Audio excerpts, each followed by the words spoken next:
হয়েছে তোমার? এভাবে গোমরা মুখে বসে আছো কেন? বসে আছি কি আর সাথে যে তালের পিঠে খাওয়ার মৌসুম প্রতিবার আসে আর যায়, অথচ ওই শাকচুন্নিদের জন্য বাগানে এক পা রাখার জয়ই নেই। ও আচ্ছা, এই নিয়ে তুমি চিন্তা করছো? এই নিয়ে চিন্তা করো না, আমি আছি তো।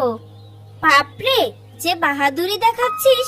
মনে হচ্ছে ওই তাল তুই কুড়িয়ে আনতে পারবি। পারবো বলেই তো বলছি।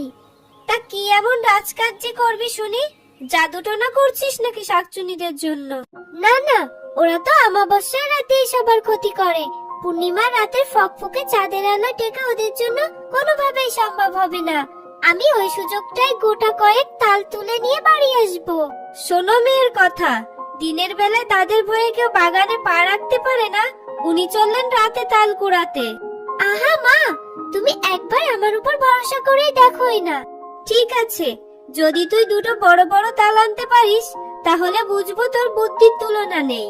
ঠিক আছে মা, আজকে রাতেই কিন্তু ভরা পূর্ণিমা, আমি আজ রাতেই যাব তাল কুড়াতে।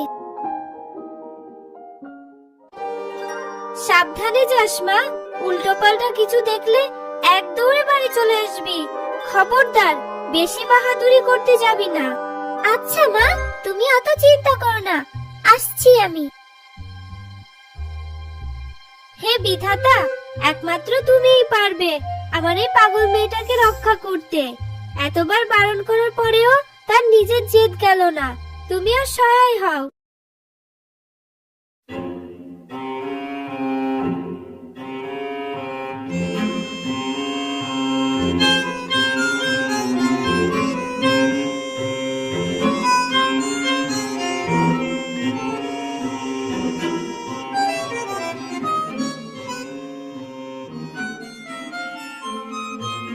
আশেপাশে কাউকে দেখা যাচ্ছে না, তাল গাছগুলো মাথাতেও কেমন নিস্তব্ধ।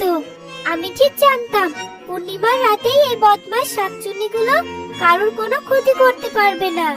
এখন চটপট কাজ শেষ করে বাড়িতে ফিরতে পারলেই হয়। মা নিশ্চয়ই ওদিকে চিন্তায় অধীর হয়ে আছেন।